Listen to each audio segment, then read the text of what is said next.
Bonjour à tous, c'est GLG et je vous souhaite la bienvenue pour votre JT du Geek EV, toujours en mode électrique. Aujourd'hui, nous allons parler du NIO Onvo L60, un SUV, un nouveau modèle électrique très attendu. Et surtout, n'oubliez pas de vous abonner pour ne louper aucune de mes vidéos quotidiennes. Vous pouvez également me soutenir en m'offrant un café via un super merci en commentaire ou sur Tipeee.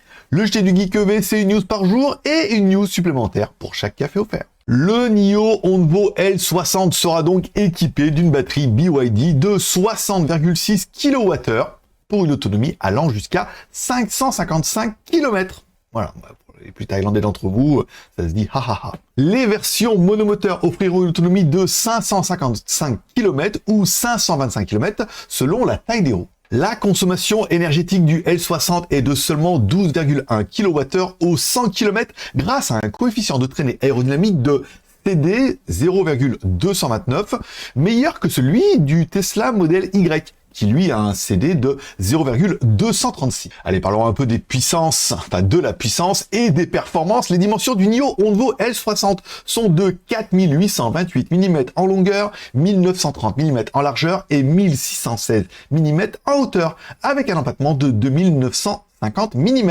Les versions monomoteurs disposent d'un moteur de 240 kW sur l'essieu arrière, soit environ 326 chevaux.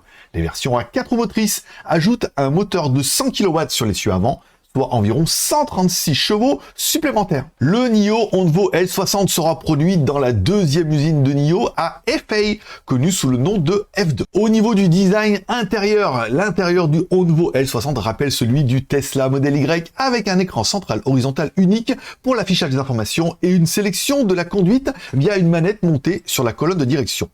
Le design intérieur est épuré et moderne, offrant un espace confortable pour tous les passagers. Et parlons un peu du prix et des disponibilités. Les préventes du NIO Onvo L60 ont débuté en mai avec des prix de pré-lancement à partir de 219 900 yuan. Donc du coup en Chine, si on prend le taux de conversion, qu'on le convertit en dollars, ça fait environ 30 200 $. Encore une fois hors taxe puisque c'est des tarifs Chine. Le modèle sera également disponible avec la version BaaS, Battery as a Service, permettant aux acheteurs de louer la batterie plutôt que de l'acheter.